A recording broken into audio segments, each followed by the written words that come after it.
আসসালামু আলাইকুম। আজকে আপনাদেরকে দেখাবো কিভাবে মাছ ধরতে হয়।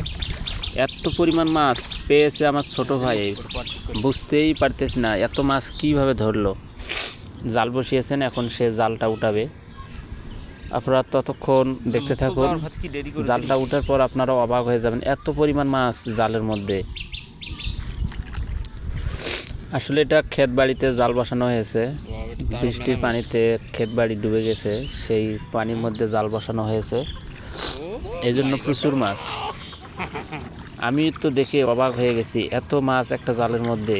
সুবহানাল্লাহ, আল্লাহর নিয়ামতগুলো আসলে অনেক সুন্দর।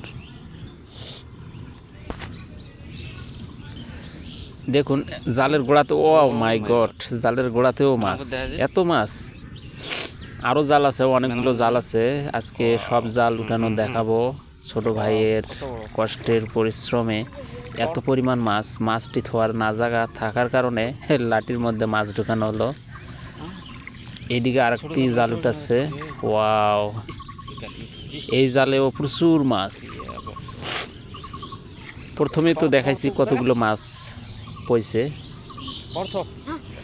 সে মাছটি এখন ধোয়ার জন্য জায়গা পাচ্ছে না, এই জন্য ভাই আমার সাথে ঝগড়া লাগিয়ে দিয়েছে। কই রাখবো বলতেছে।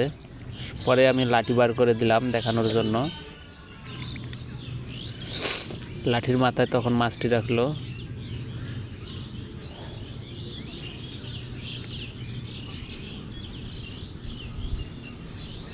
এবার জালটি উঠাবে। দেখুন এই জালটিতে প্রচুর মাছ পড়েছে, এই জালে বেশি মাছ।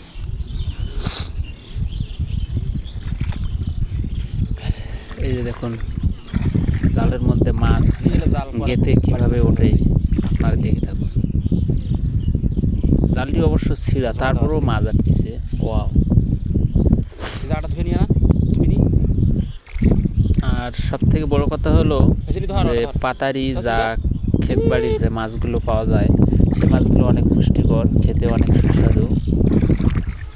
মাছগুলো খেতে অনেক সুস্বাদু লাগে, সেখানে প্রচুর ভিটামিন পাওয়া যায়।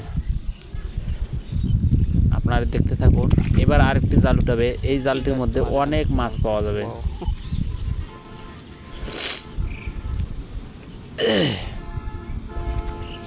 পুরো পাতাটা আপনাদেরকে ঘুরে দেখাচ্ছি, পুরো ক্ষেত বাড়িটা কেমন ক্ষেত। কি বলবো, ভুঁই গাড়তেছে, কেউ ভুঁই গাড়ছে, কেউ গাড়েনি।